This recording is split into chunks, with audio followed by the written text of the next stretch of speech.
Igreja Batista Central de Tracunhaém. Essa semana, excepcionalmente, esporadicamente, na verdade, nós iremos quebrar as nossas séries de exposições, tá? Então, às quartas-feiras, nós temos exposto o livro do profeta Malaquias. Hoje a gente vai dar uma pausa. Semana que vem nós continuamos na exposição do livro do profeta Malaquias, onde já estamos, já indo para o final dessa exposição de Malaquias. E aos domingos, como os irmãos já têm acompanhado, e já estão avisados, a gente tem exposto também o Evangelho de João. Então, uma vez aqui e outra ali, nós iremos quebrar essas séries para colocarmos algumas pregações que entendemos que são relevantes para o tempo, o momento que estamos vivendo, não necessariamente tempo de pandemia, mas o que a gente possa estar vivendo e que, de fato, o que temos vivido há quase 3 meses, dia 22 de junho, nós completamos 3 meses de isolamento social. 3 meses. Começamos o isolamento no dia 22 de março, tá bom? E queria trabalhar com vocês hoje a temática da perseguição à igreja.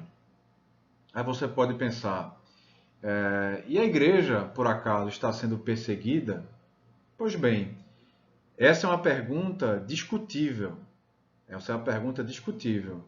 Nós podemos sim, no mínimo, apontar que a igreja, durante esses 3 meses, ela perdeu a sua liberdade de culto.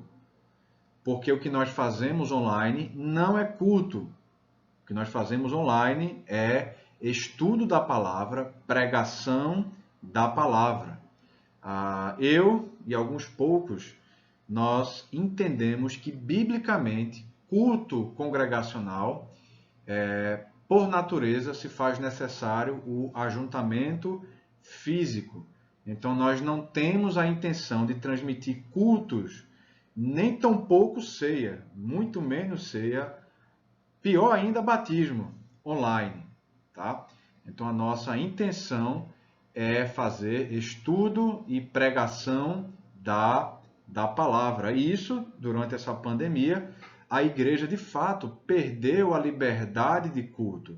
Ainda que ela não tenha perdido a sua liberdade de expressão, mas a sua liberdade de culto, ela perdeu. E é interessante perceber, entenda bem, tudo que vou falar aqui não é corrente política, tá? Não tem nada a ver com corrente política, mas aquilo que nós entendemos que seja correto e coerente do que temos vivido essa realidade. Então, você afirmar e dizer que o isolamento, como foi feito até aqui, não era a melhor forma, você é considerado alguém que não ama a vida humana, você é considerado alguém, sei lá, que não valoriza, não é, o ser humano e coisas dessa natureza. Então, colocaram na nossa mente, e boa parte da mídia, é bem verdade que não toda a mídia, tá? Se você quiser depois, no privado, particularmente, eu posso indicar alguns canais de mídia que podem te dar informações mais isentas e menos tendenciosas, tá? Menos tendenciosas ideologicamente, tá bom?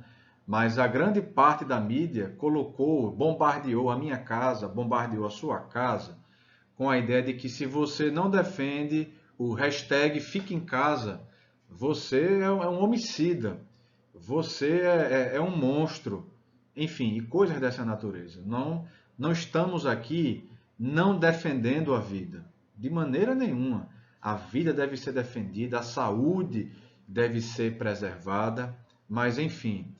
E sob o pretexto do vírus, o pretexto do vírus chinês, e você fala que o vírus é chinês, não é? Isso causa escândalo para muitos, mas não, esqueça a política, esqueça tudo, vamos para o fato, realidade. O vírus, ele nasceu na China, foi criado na China e da China foi exportado para o mundo. Se a China é culpada ou não, é outra história, mas que o vírus é chinês, não tem dúvida disso. Afirmo isso categoricamente em qualquer lugar que estiver, qualquer um que me perguntar, eu digo, o vírus é chinês, certo? Dizer se a China teve intenção ou não é outra história e não quero externar aqui a minha posição, uma vez que não tenho provas quanto a isso. Mas fato é que a igreja ela esteve acorrentada, assim como essa foto aí, onde a Bíblia está acorrentada. Mas uma coisa interessante, quando nós lemos a carta de Paulo aos Filipenses, percebemos que, por mais que possamos estar presos, o Evangelho nunca estará preso. Nunca estará preso. O Evangelho, ele sempre deve ser proclamado, ele sempre deve ser pregado. Não há chance, não há possibilidade do Evangelho estar preso e não mais poder ser pregado de uma ou de outra forma. Da forma mais difícil, da forma mais fácil, tá bom? Então, podemos discutir se a igreja está sendo perseguida ou não. Podemos discutir sobre isso. Há indícios de que, de fato, a igreja, não só a igreja, né, mas também a liberdade do ser humano, a liberdade do indivíduo, ela pode ter sido tolhida, ela pode ter sido restrita, mas podemos discutir se a igreja foi perseguida ou não. Mas uma coisa nós podemos ter certeza, podemos ter convicção, que o cenário para uma perseguição ele está pronto. O cenário para uma perseguição está pronto. O cenário para que autoridades, digamos assim, autoridades autoritárias, digamos assim, possam usar como pretexto para interferir na vida da igreja, no funcionamento da igreja. Podemos ver, constatar que esse cenário está pronto. Se esse cenário, de fato, servir de base para uma perseguição mais ampla e mais aberta à igreja, a gente só vai perceber e ver isso nos capítulos, né, que virão ainda da história. Mas o cenário está pronto. O cenário está pronto. Veja como está pronto que pessoas foram presas só porque estavam sozinhas, tá? Às vezes teve uma mulher, por exemplo, em Fortaleza, estava sozinha caminhando na praia e ela foi presa. Ela foi presa de biquíni e tudo, porque estava caminhando na praia. Sobre o quê? Sobre o pretexto do vírus, o pretexto da saúde. E quem diz a nós que sobre esse pretexto não vão querer interferir no funcionamento da igreja? Olha, eu vejo com muito, mas muito pé atrás essa ideia, nós vamos reabrir a igreja de forma progressiva, de forma segura. Tudo bem, até aí nada de errado. E daí começam a colocar várias restrições de como a igreja deve funcionar, né? Eles esquecem, na verdade, de que a igreja ela não é uma empresa, a igreja ela não é uma loja, ela não é um comércio, ela não é um estabelecimento comercial que você vai poder dizer quem vai entrar, quem não vai entrar e coisas dessa natureza, né? E isso me deixa de orelha em pé. Isso me deixa de orelha em pé quando eu ouço coisas dessa natureza. Então, o cenário para uma perseguição ele está pronto. Se ela se materializará, nós não podemos afirmar, mas o cenário está pronto. O governo agora tem um forte argumento, digamos assim, para interferir não só na vida da igreja, mas na vida da sociedade como um todo, dizendo que eu e você, nós somos incapazes e o Estado é que tem que normatizar como eu e você devemos viver, como eu e você devemos usar a nossa liberdade, que é um direito constitucional e é um princípio bíblico também, liberdade em Cristo. Liberdade em Cristo. Então, falando dessa temática de perseguição à igreja, como a igreja ela deve lidar? Como a igreja ela deve se comportar com a perseguição? Exatamente a pergunta que está feita aí na sua frente. Qual deve ser a postura da igreja quando a mensagem do evangelho é perseguida? Qual deve ser a postura da igreja quando a igreja ela vier a ser perseguida? Então, queria ler com você o livro de Atos, capítulo 4, versículos de 1 a 31. O texto é longo, mas não só é importante, é necessário que a palavra de Deus seja lida, tá bom? Na pregação da palavra, a leitura bíblica, ela não é um detalhe, ela é essencial. Ela é essencial, tá bom? Então acompanhe comigo a leitura do texto de Atos 4, versos de 1 a 31. Assim diz o texto bíblico. Enquanto falavam ao povo, Pedro e João foram confrontados pelos sacerdotes, pelo capitão da guarda do templo e por alguns saduceus. Os líderes estavam muito perturbados porque Pedro e João ensinavam ao povo que em Jesus há a ressurreição dos mortos. Eles os prenderam e, como já anoitecia, os colocaram na prisão até a manhã seguinte. Muitos que tinham ouvido a mensagem creram, totalizando agora cerca de 5.000 homens. No dia seguinte, o conselho das autoridades, dos líderes do povo e dos mestres da lei se reuniu em Jerusalém. Estavam ali Anás, o sumo sacerdote, e também Caifás, João, Alexandre e outros parentes do sumo sacerdote. Mandaram trazer Pedro e João e os interrogaram. Com que poder ou em nome de quem vocês fizeram isso? Cheio do Espírito Santo, Pedro lhes respondeu: autoridades e líderes do povo, estamos sendo interrogados hoje porque realizamos uma boa ação em favor de um aleijado e os senhores querem saber como ele foi curado. Saibam os senhores e todo o povo de Israel que ele foi curado pelo nome de Jesus Cristo, o Nazareno, a quem os senhores crucificaram, mas a quem Deus ressuscitou dos mortos, pois é a respeito desse Jesus que se diz: a pedra que vocês, os construtores, rejeitaram se tornou a pedra angular. Não há salvação em nenhum outro, não há nenhum outro nome debaixo do céu em toda a humanidade por meio do qual devamos ser salvos. Quando os membros do conselho viram a coragem de Pedro e João, ficaram admirados, pois perceberam que eram homens comuns, sem instrução religiosa formal. Reconheceram também que eles haviam estado com Jesus, mas não havia nada que pudessem fazer, pois o homem que tinha sido curado estava ali diante deles. Assim, ordenaram que Pedro e João fossem retirados da sala do conselho e começaram a discutir entre si.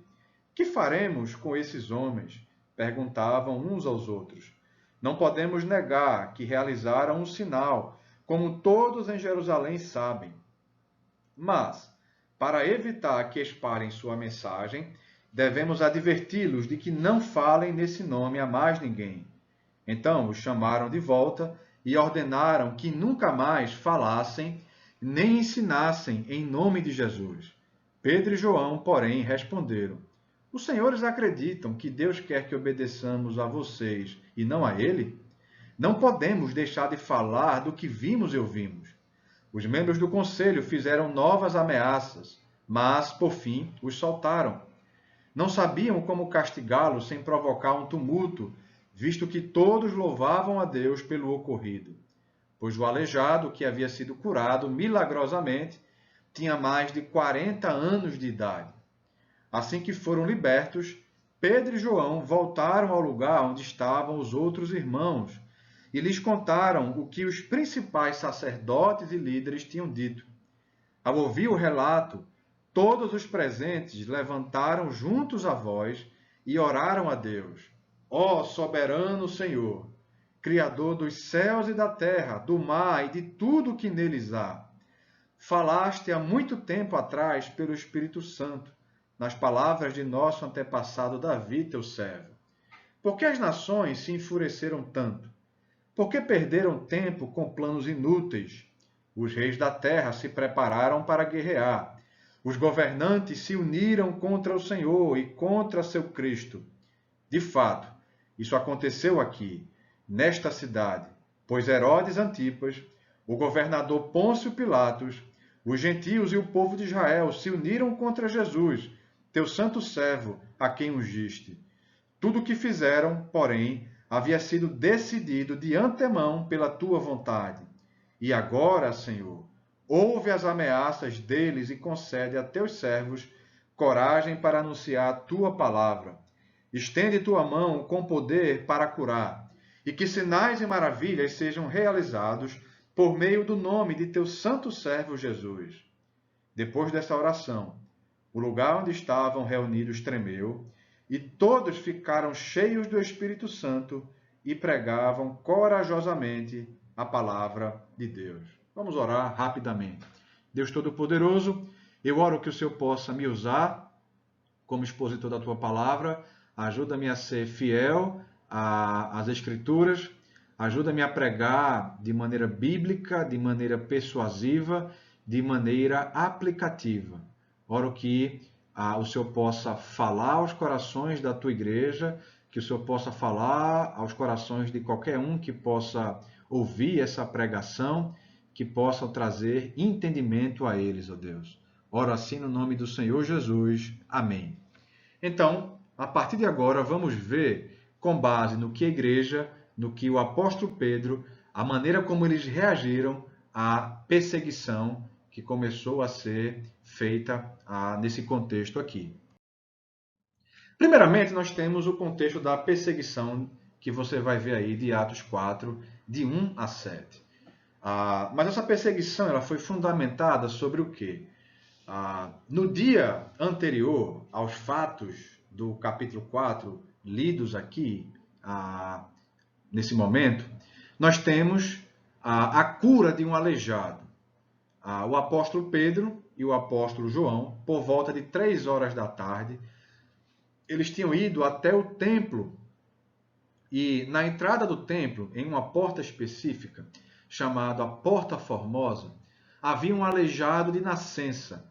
E esse aleijado ele fez um pedido a Pedro e João. O pedido era que eles pudessem dar alguma ajuda, pudessem dar alguma quantia em dinheiro, pudessem dar esmola para ele. E Pedro e João disseram, olha, nós não temos agora dinheiro. Estou parafraseando o texto. Não temos aqui o recurso para te ajudar. Mas o que temos, nós vamos te dar. E no contexto, você tem aqui no versículo 4 de Atos 3, ele disse, versículo 2, Atos 3, 2, um homem aleijado de nascença estava sendo carregado todos os dias, era colocado ao lado da porta chamada Formosa para pedir esmolas a quem entrasse. Quando ele viu que Pedro e João iam entrar, pediu-lhes dinheiro. Pedro e João voltaram para ele. Olhe para nós, disse Pedro. O homem fixou o olhar neles, esperando receber alguma esmola. Pedro, no entanto, disse, não tenho prata nem ouro, mas lhe dou o que tenho. Em nome de Jesus Cristo Nazareno, levante-se e ande. Daquele momento, aquele aleijado, ele passou a andar. E as pessoas que estavam ali, que presenciaram aquele milagre, ficaram impressionados. E o apóstolo Pedro aproveitou aquela ocasião, que aquele milagre chamou a atenção, e fez o principal. O principal, o que traz salvação, não são milagres. Você olha o livro de Atos, os milagres eram apenas sinais que apontavam para a pregação do Evangelho, para que as pessoas pudessem ouvir de Cristo e pudessem crer em Cristo. Milagre não salva ninguém. O que salva é a pregação do Evangelho. Sabe aquele ditado que diz assim, pregue o Evangelho, se preciso for com palavras. Aquilo está errado. O Evangelho deve ser pregado justamente com palavras. E as nossas ações, a nossa postura, devem ser condizentes com a nossa pregação. Mas nós não podemos deixar de pregar o Evangelho. E até mesmo quando milagres eram feitos, era apenas um sinal para que o Evangelho pudesse ser pregado. E quando a multidão começou a ficar impressionada diante daquele milagre, Pedro disse, Atos 3,12, Porque olham para nós como se tivéssemos feito este homem andar por nosso próprio poder ou devoção. Pois foi o Deus de Abraão, de Isaque e de Jacó, o Deus de nossos antepassados, quem glorificou seu servo Jesus, a quem vocês traíram, rejeitaram diante de Pilatos, apesar de ele ter decidido soltá-lo. Então, Pedro tirou o foco dele próprio e apontou exatamente para o Senhor. Apontou exatamente para o Senhor, que havia sido a causa última daquele milagre. Então, diante disso, chegamos nos acontecimentos do capítulo 4, enquanto Pedro começava ali a falar e a pregar o evangelho, você tem que o capitão da guarda do templo, alguns saduceus e alguns sacerdotes foram até Pedro e João, porque eles estavam pregando no nome de Jesus. Possivelmente as autoridades religiosas podiam pensar que, bom, crucificamos a Cristo, se esse movimento, estou na visão dos opositores de Cristo, se esse movimento ele não parar, possivelmente ele vai diminuir. Esse Jesus, ele morreu. Mas observamos aqui Pedro pregando no nome de Cristo, e não somente pregando no nome de Cristo, pregando que no nome de Cristo há a ressurreição dos mortos. E aquilo ali, você tinha os saduceus eles não criam na ressurreição de mortos. Então, pregação pública no nome de Cristo, e mais, que havia ressurreição no nome de Cristo, aquilo era praticamente uma declaração de guerra para aqueles homens. Então, como já ia entardecendo, beirando a noite, eles não iam se apresentar por conta da hora ao Sinédrio. O que era o Sinédrio? O Sinédrio era o corpo religioso, civil e jurídico dos judeus. Cabia ao Sinédrio fiscalizar, averiguar a fé dos judeus. E aquela pregação que havia sido pregada no templo naquele dia deveria ser devidamente averiguada, fiscalizada pelo Sinédrio. E como já era tarde, o que fizeram? Prenderam Pedro e João. Né? De antemão eles já eram culpados. A perseguição já estava feita. Por que foram perseguidos? Cometeram algum crime? Não, não cometeram nenhum crime. Foram perseguidos por quê? Porque estavam pregando no nome de Jesus. E foram presos. No dia seguinte, Pedro e João estiveram diante do Sinédrio. E diante do Sinédrio, você tem ali toda a família do sumo sacerdote, Anás, mandaram trazer Pedro e João e os interrogaram. E a pergunta que foi feita, versículo 7, foi a seguinte: com que poder ou em nome de quem vocês fizeram isso? Isso que eles falaram foi um aleijado, que era aleijado de nascença, havia 40 anos, a gente vai ver isso que ele tinha 40 anos de idade, versículo 22 de Atos 4 mostra isso. Ele foi curado e mais, ele foi curado e depois Pedro teve a oportunidade de pregar o evangelho e a membresia da igreja era de 3.000 membros. Né? Pregação de Pedro em Atos 3, aproximadamente não, 3.000 pessoas haviam sido alcançadas por Cristo, haviam sido alcançadas pelo evangelho. E Atos 4:4 vai dizer que agora o número daqueles que creram já totalizava 5.000 homens. Mas o que foi que a igreja fez para ter 5.000 homens? Fez uma programação de jovens bem legal, uma programação bem da hora. Será que foi por conta de uma liturgia bem diferente que a igreja fez? Não. Sabe qual é o segredo da pregação, do crescimento da igreja? Não tem segredo. Pregação fiel do evangelho, discipulado. É isso que faz uma igreja crescer. É isso que faz uma igreja crescer. Não existe fórmula especial para uma igreja crescer. A igreja cresce mediante pregação do evangelho. A igreja aqui de Jerusalém já tinha 5.000 membros. 5.000 membros, 5.000 pessoas que creram no evangelho. E a perseguição formada aí. Então, diante dessa perseguição formada, Pedro e João estavam sendo julgados, fiscalizados, tão somente porque pregaram o evangelho. E a partir do próximo ponto, o primeiro ponto foi dos versículos 1 a 7, o próximo ponto você vai ver do versículo 8 até o versículo 22. E do versículo 8 até o versículo 22, tá? Aí tem de 13 a 22. Perdão pelo erro, tá? É de 8 a 22. Sabe o que foi que Pedro e João eles fizeram? Resumindo, eles tiveram coragem para pregar o evangelho. Talvez, se eles pensassem neles mesmos, eles podiam pensar assim: peraí, caramba, a gente está aqui emparedado, a gente está aqui sendo perseguido, fomos presos pelo nome de Cristo, fomos presos por pregar o Evangelho, vamos dar uma aliviada, não é? Nada de aliviada. Eles não aliviaram em nada. Pregaram o Evangelho mesmo diante do Sinédrio. Tiveram coragem para pregar o Evangelho. Eles não foram isentos. Tem sido comum nos nossos dias colocar a isenção como sinônimo de sabedoria. Quem disse que isenção é sinônimo de sabedoria? Nós não podemos ser os isentões, aqueles que não, deixa para lá, não me toca, não toca você. Ah, não toca você, mas toca a igreja. Não toca você diretamente hoje, mas toca algum terceiro que depois vai tocar alguém mais próximo a você, que depois vai tocar você diretamente. Não tenha dúvida disso. Se a igreja é perseguida em qualquer lugar do mundo que seja, nós não podemos ficar isentos a isso. Nós não podemos ficar indiferentes.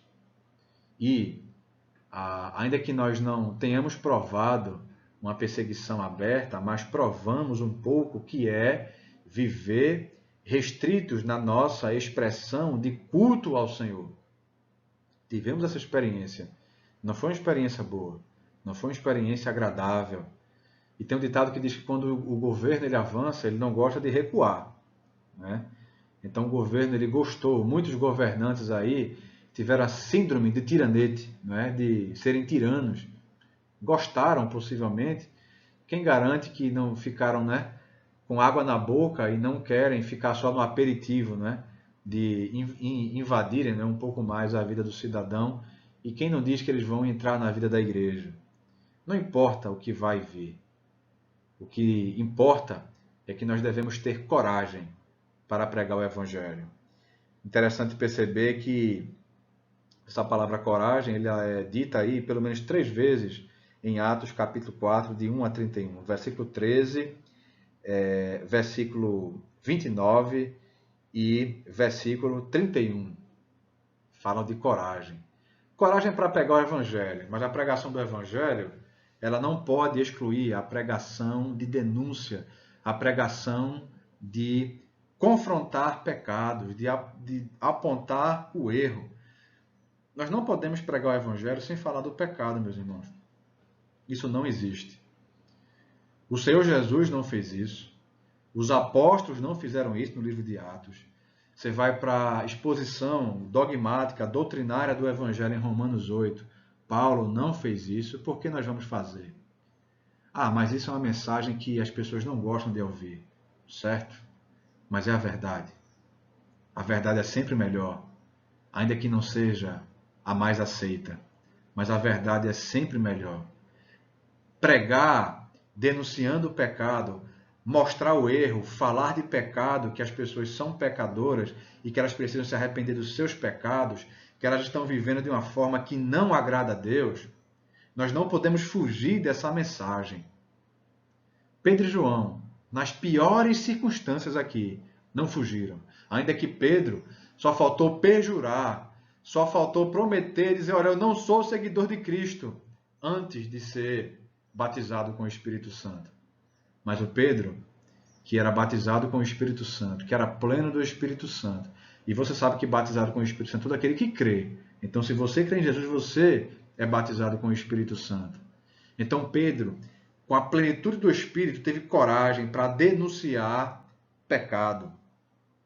Primeiramente, o apóstolo Pedro, ele vai denunciar o pecado quando ele vai dizer, no versículo 9, estamos sendo interrogados hoje porque realizamos uma boa ação em favor de um aleijado, e os senhores querem saber como ele foi curado. Olha o verso 10.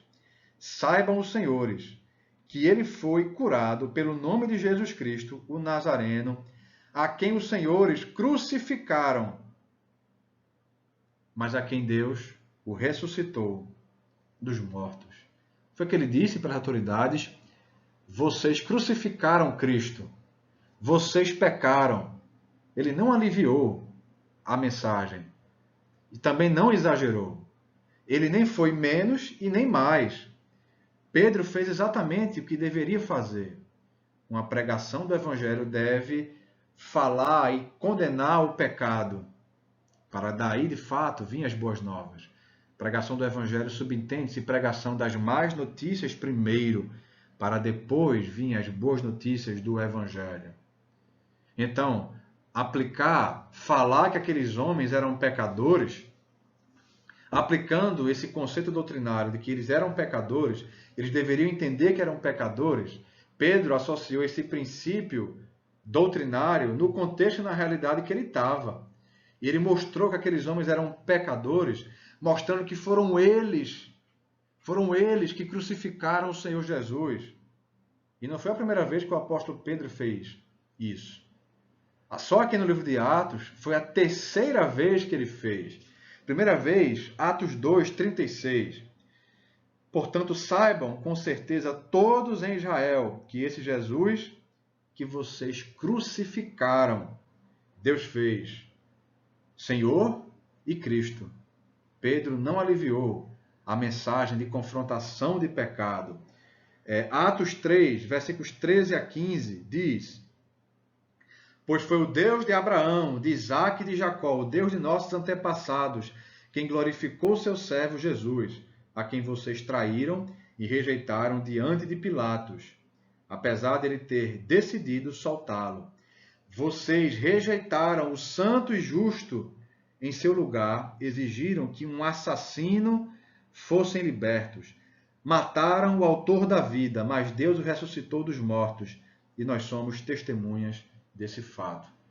Parte da pregação do Evangelho que Pedro teve coragem para pregar foi: vocês são pecadores. Nós não podemos, meus irmãos, ser da geração do todinho, seja a geração do mimimi, que quando alguém confronta pecado, seja diretamente, em particular, seja na pregação do púlpito, seja em qualquer contexto que seja, e aquilo ali confrontar, bater de frente comigo e com você, nós não devemos ficar altamente sensíveis, altamente melindrosos. Essa não é a postura que devemos ter. Essa não é a postura que devemos ter. Às vezes, quando o pastor prega uma mensagem mais firme, mais forte, alguém pode comentar: mas o pastor pregou uma mensagem tão dura.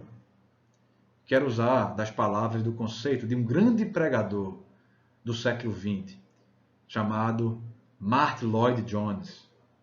Ele disse que a pregação ela deve humilhar, ela deve nos humilhar, para que nos humilhando, ela possa também nos exaltar, não em nós, mas nos exaltar em Cristo Jesus. A pregação do Evangelho deve trazer desconforto àqueles que estão confortáveis, para que possa depois trazer conforto aos que estão desconfortáveis. É parte sim da pregação do Evangelho. Confrontar eu e você, bater de frente com o meu ego, bater de frente com o seu ego. A pregação do Evangelho requer isso na verdade. Requer isso na verdade. Não pode parar por aí, mas é componente essencial. A mensagem do Evangelho não pode contemporizar com o pecado. Não pode, não prega sobre isso, não, vai ser muito duro. Não prega sobre isso, as pessoas vão olhar atravessado para você. Nada disso. Olha o exemplo de Pedro. Diante daqueles que o acusavam, Pedro não tremeu nas bases. Teve coragem para dizer: vocês mataram Cristo. Vocês são pecadores.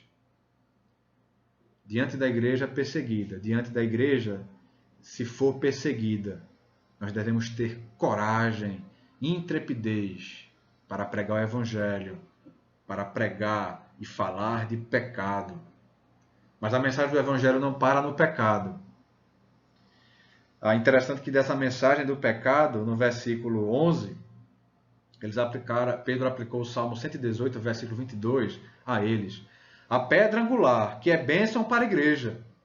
Para a igreja, a pedra angular é o fundamento sobre o qual a igreja ela é fundamentada. É sobre a pedra angular, que é Cristo, que a doutrina dos apóstolos e profetas, conforme Efésios 2:20, ela foi edificada. A pedra angular, que é Cristo, é bênção para muitos, mas para aqueles que não creem, ela é pedra de tropeço.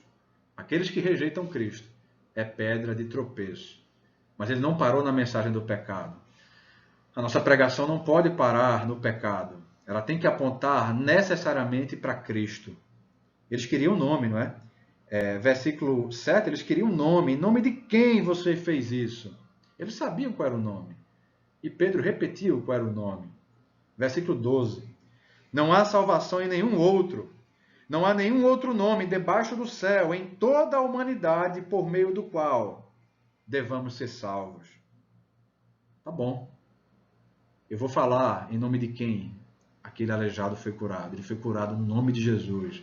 É esse Jesus que vocês precisam ouvir. Vocês não querem ouvir isso. Vocês discordam disso, mas saibam, Sinédrio, Conselho dos Judeus, saibam que foi no nome de Cristo. E Pedro, sem deixar nas entrelinhas, não de maneira indireta, de maneira clara, de maneira direta, o apóstolo Pedro pregou Jesus. E que mensagem! Não há salvação em nenhum outro. Não há nenhum outro nome debaixo do céu em toda a humanidade, por meio do qual devamos ser salvos. Só há salvação no Senhor Jesus Cristo. Não há salvação em nenhum outro. O Senhor Jesus Cristo morreu na cruz do Calvário para que, de fato, pudesse trazer salvação a todo aquele que viesse a crer nele. Não há salvação. Essa mensagem devemos pregar em tempo de pandemia, em tempo de proibição de sair de casa, em tempo de espada, em tempo que, se aqui chegar, sermos presos por conta do Evangelho. Essa mensagem, ela nunca vai estar presa, sob hipótese, sob circunstância nenhuma. Mesmo na prisão, esse Evangelho deve ser pregado. Mesmo diante dos nossos acusadores, esse Evangelho deve ser pregado. Não podemos nos calar. Podemos ser presos pelo Evangelho, mas o Evangelho nunca poderá ser preso. As portas do inferno nunca prevalecerão sobre a igreja. Nunca. Em momento de perseguição, foi quando a igreja mais cresceu. No momento de perseguição, a igreja ela se tornou muito viva. Pouco mais à frente a gente vai ver a perseguição da igreja, a ponto da igreja ser dispersa. E à medida que a igreja era dispersa, a igreja pregava esse evangelho que Pedro estava pregando. A igreja pregava que o homem é pecador e que precisavam de Cristo. A igreja não se calou. Nós não podemos nos calar sob hipótese nenhuma. O evangelho ele não fica preso. Ele não fica preso. Por fim, Pedro e João bateram de frente contra o sistema ideológico, religioso e governamental. Depois que o próximo ponto. Perdão, eu passei não terminei o último ponto e o meu programa aqui não permite voltar, tá bom? Eu vou concluir o último ponto. Perdoem pelo meu dedo rápido aqui, tá bom? Então, concluindo o último ponto, o primeiro ponto, que diante da perseguição a igreja tem que ter coragem para pregar o evangelho. Pedro e João, eles tiveram coragem, bateram de frente contra o sinédrio, contra aquela ideologia anticristã, contra o sistema do governo, contra aquele sistema religioso, porque eles disseram o seguinte: de fato, nós não temos mais nada que apontar para esses homens. De fato, o milagre que eles fizeram é perceptível. Eles fizeram um grande milagre. E agora o que vamos fazer? Então, tiraram Pedro e João ali da presença do Sinédrio para que pudessem discutir entre eles próprios o que fazer e chegaram à conclusão. Vamos dizer a Pedro e João que não mais preguem nesse nome, esse Cristo. Interessante, né? Versículo 27, eles disseram: vamos advertir que não falem nesse nome a mais ninguém. Não é nesse nome, é o nome de Cristo que traz salvação. Eles disseram: não, vamos proibir que eles não falem mais nesse nome, e o movimento vai acabar por si só. Aí no verso 19, Pedro diz: os senhores acreditam que Deus quer que obedeçamos a vocês e não a Ele? Ou seja, isso não pode acontecer. Ordem arbitrária, ordem absurda. A igreja não é obrigada a obedecer. A ordem que foi dada aqui era absurda e arbitrária. Assim como nenhum governo deve de nos impedir de cultuarmos, e quando eu falo culto, é o ajuntamento. Vamos para 3 meses, meus irmãos. 3 meses. O que querem mais que façam? Isolamento não é vacina. Isolamento não é remédio. Depois de 3 meses, devemos ficar trancafiados sem ter o privilégio e o mandamento bíblico de nos ajuntarmos e nos congregarmos, como diz Hebreus 10, 24 e 25. A igreja ali estava sob perseguição. Não. Diante de ordem arbitrária e absurda, a igreja, ela não é obrigada a obedecer. Pedro e João disseram: olha, isso que vocês estão dizendo, nós não podemos obedecer. Sabe por quê? Porque fere um princípio divino, fere um princípio da palavra. Isso nós não podemos fazer. Nós não podemos fazer. Então, primeiro ponto diante da perseguição, que eu passei aqui no slide, mas não tem problema, você vai conseguir decorar. Coragem para pregar o Evangelho. Coragem para pregar o Evangelho, denunciando o erro, denunciando o pecado, falando no nome de Cristo e batendo contra tudo e todos que vá e que queira me conduzir, a mim e a você, a pecar. Não é coragem, nesse último ponto, para sermos rebeldes por sermos rebeldes. Não é coragem para protestarmos e taparmos uma via pública e protestarmos pelo direito de culto. Não é isso, não é esse tipo de coragem. Não é uma coragem meramente por rebeldia. Não, não é isso. Não é isso. Coragem não é sinônimo de tolice. Coragem não é sinônimo de burrice. Coragem não é sinônimo de falta de prudência e de sabedoria. Mas coragem é firmeza. Coragem é firmeza. Coragem é agir firme diante das convicções que nós temos. Nós não podemos retroceder diante daquilo que é bíblico, daquilo que as Escrituras nos ensinam. Nós não podemos deixar de pregar o Evangelho. Nós não podemos deixar de pregar. Nós não podemos deixar de nos ajuntarmos. Não podemos. Não é opção, meus irmãos. Isso não é opção. Isso não é opção. A igreja deve funcionar. E a igreja não funciona sem um ajuntamento. A igreja até funciona sem um templo, mas sem um ajuntamento. Essa não é a forma bíblica da igreja funcionar e existir. Não, não é a forma certa. E devemos ter coragem, mas coragem, cheios da plenitude do Espírito. Coragem no Senhor, coragem no Espírito Santo. Essa coragem que devemos ter. Coragem para pregar o Evangelho em um contexto de perseguição. Não podemos retroceder. Segundo ponto, versículos 23 até o versículo 28. Vai tratar exatamente que é preciso o entendimento de que o Senhor continua no controle e usa o mal para cumprir seus propósitos. Quando a igreja, Pedro e João foram libertos e eles foram de encontro à igreja e relataram o que tinha acontecido, de maneira unânime, a igreja orou E a oração da igreja foi uma oração onde a igreja orou exaltando a onipotência de Deus, ou seja, exaltando o Deus Todo-Poderoso, o poder ilimitado do Senhor. Dizendo isso, que o Senhor ele era criador dos céus e da terra, do mar e de tudo o que neles há. Orando, citando o Salmo 2, de que o Rei, o Messias, o nosso Deus, ele é todo-poderoso, ele é o Rei dos reis. E não adiantam os reis, os seus opositores, tramarem planos, porque não vão prevalecer. Não vão prevalecer. Ninguém prevalece contra a igreja. Ninguém prevalece contra o Senhor. Ninguém prevalece contra Cristo. Então, exaltaram o Deus Todo-Poderoso, exaltaram um Deus que é soberano. Olha o versículo 28 que diz: tudo o que fizeram, quem? Os opositores do cristianismo. Tudo o que fizeram, porém, havia sido decidido de antemão pela tua vontade. Mas espera aí, eles não acusaram os judeus de matarem a Cristo? Então como é que ele está dizendo que tudo havia sido decidido por Deus?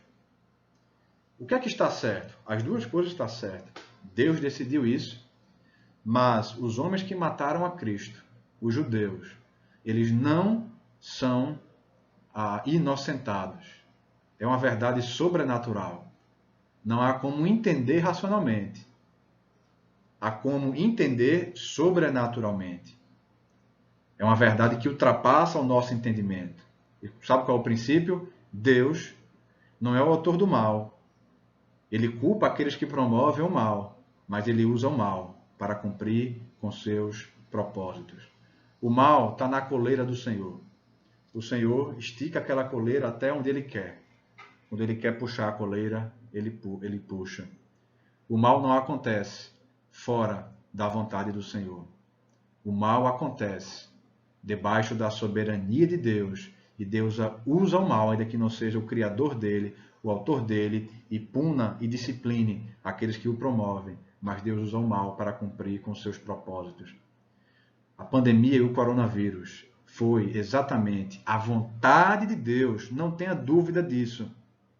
A vontade de Deus, soberania de Deus. Como entender isso é um grande mistério. Como entender isso é um grande mistério. Mas Deus, nos seus propósitos eternos, não faz nada com que isso não esteja de acordo e sob o seu controle, debaixo da sua vontade. E se formos perseguidos, esse entendimento de que Deus é soberano deve nos trazer conforto, deve nos trazer paz e segurança. Paz não é ausência de lutas, paz não é ausência de perseguição, de tribulações. Não. Paz, acima de tudo, é ter Cristo, nas tribulações ou não. Essa é a verdadeira paz. Biblicamente, paz não significa ausência de problemas e lutas. Jamais. Mas paz significa ter Cristo em qualquer momento e em qualquer circunstância. Aí nós poderemos gozar de uma paz que excede todo entendimento, como o apóstolo Paulo fala em Filipenses capítulo 4, versículo 7. Em tempo de perseguição, devemos lembrar de que o Senhor ele continua no controle de tudo e usa o mal para cumprir com seus propósitos. Penúltimo lugar, diante da perseguição, nós precisamos amar mais ao Senhor do que nós mesmos.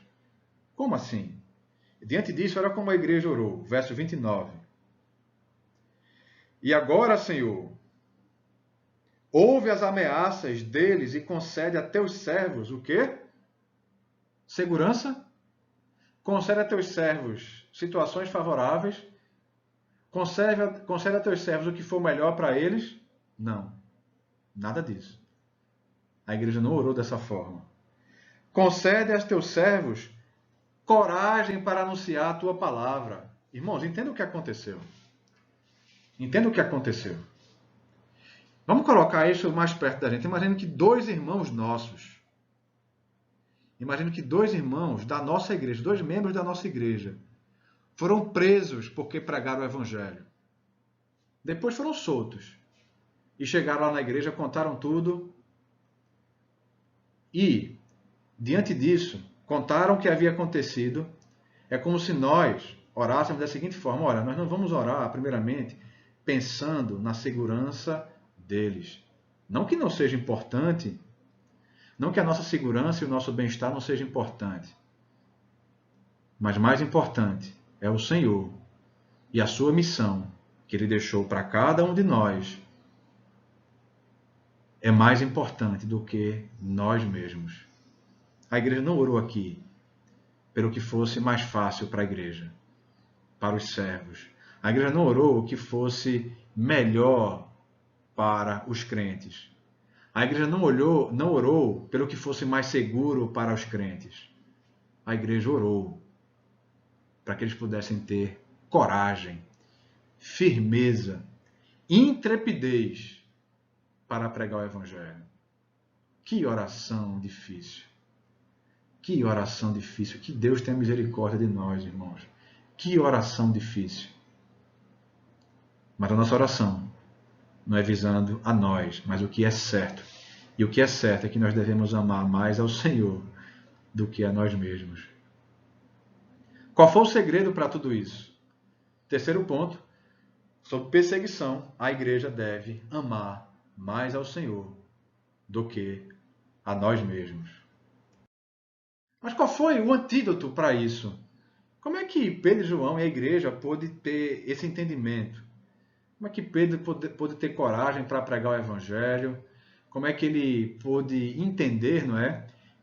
Que Deus é soberano, todo-poderoso, controla tudo. Como é que eles puderam entender isso? Como é que puderam entender que deviam pregar o evangelho, mesmo em circunstâncias que não eram seguras? Qual era o segredo daqueles homens? Ah, eles não tinham pecado, nada disso. Eram pecadores como eu e você. Pecadores como eu e você. Qual era o segredo deles? Sabe o que era o segredo deles? Eles estavam revestidos do poder do alto. Versículo 8 é dito que, cheio do Espírito Santo, Pedro respondeu àquelas autoridades. Sabe por quê? A igreja estava cheia do Espírito Santo. Eles gozavam da plenitude do Espírito Santo. Eles oravam, eles dependiam do Senhor. Meus irmãos, se nós dependermos do Senhor, se nós aplicarmos, usarmos a única arma da armadura de Deus em Efésios 6, que é a espada do Espírito. Sabe qual é a espada do Espírito? A palavra de Deus. Se vivermos a palavra de Deus sobre o auxílio e a ajuda do Espírito Santo, nós estaremos revestidos do alto. Se orarmos a Deus, clamarmos a Ele, pedindo que o Senhor possa nos ajudar nas nossas lutas, nas nossas dificuldades, mostrando a Ele que nós somos fracos, que nós somos dependentes dele, nós dependemos do poder dele, que ele possa nos encher cada vez mais e mais com o seu Santo Espírito, que nós possamos estar cheios da sua plenitude, que nós possamos nos conformar mais e mais à sua palavra, nós estaremos revestidos do alto. Uma igreja que ora é uma igreja que tem poder. Uma igreja que não ora é uma igreja que não tem poder. Crente que ora é um crente que tem poder. Crente que não ora é um crente que não tem poder. E quando eu falo poder aqui, eu não falo poder para fazer e acontecer. Mas quando eu falo poder, é porque tudo quanto viermos a fazer, nós faremos na dependência do Senhor. E faremos com firmeza e com convicção e com autoridade espiritual. É esse o poder, o segredo da igreja. O segredo dos irmãos aqui em Atos 4 é porque eles oravam. Oravam, estavam revestidos, plenos do Espírito Santo. Plenos do Espírito Santo. Assistiam pouca série. Batiam menos papo. Ficavam menos sem fazer nada. Descansavam menos. Mas estudavam mais a palavra. Mas oravam mais. Não tinha como não ser revestido pelo alto. e que dava poder. Então, recapitulando, diante da perseguição, nós devemos ter coragem para pregar o Evangelho. Pregando o Evangelho, apontando e denunciando o erro, pregando no nome de Cristo, batendo de frente contra qualquer sistema ideológico, governamental, religioso que venha de frente às Escrituras, que venha de frente com aquilo que é bíblico, com aquilo que é divino. Segundo ponto, é preciso, diante da perseguição, reconhecermos que Deus é todo-poderoso e Deus é soberano. Terceiro, é preciso coragem para amarmos mais ao Senhor do que a nós mesmos. Por último, é preciso revestimento do alto. Mas duas lições que queria deixar para concluir. A primeira lição é que nós devemos investir cada vez mais em líderes, homens, porque no contexto mesmo que a igreja for perseguida e nós não pudermos abrir o nosso templo na Praça Costa Azevedo, a igreja não vai parar porque o templo vai estar interditado. Estou colocando uma situação bem extrema, tá? Estou colocando uma situação bem extrema. Mas se a igreja for perseguida, sabe como ela vai funcionar? Ela vai funcionar nos lares. Ela vai funcionar nas casas. E sabe de uma coisa? Como a igreja funcionava assim nos tempos bíblicos, cada lar, cada igreja tinha um pastor. E a nossa igreja só tem 2 pastores e 2 presbíteros. Quando a igreja funcionar em casas, quem vai ser o pastor daquele lar? Quem vai ser? Homens. Homens. Devemos investir em discipulados, em treinamento e preparo de homens, para que possam serem, ainda que não sejam presbíteros, mas que possam ser líderes leigos, para que possam ter a capacidade, ao menos, de pastorear, ainda que de forma não formal, mas pastorear, ensinar a palavra de Deus, aconselhar biblicamente. Devemos investir cada vez mais e mais em liderança e devemos usar cada vez mais e mais a ferramenta da internet, não como substituto dos nossos cultos, mas como complemento para o treinamento da igreja. Eu, particularmente, os próximos cursos que vier a fazer, farei online. Por quê? Me poupa custo, me poupa deslocamento, faz com que eu tenha mais tempo no meu ministério, faz com que eu tenha mais tempo com a minha família. Esse é um ótimo recurso, não como substituto, mas como complemento. Tá bom? Vamos orar.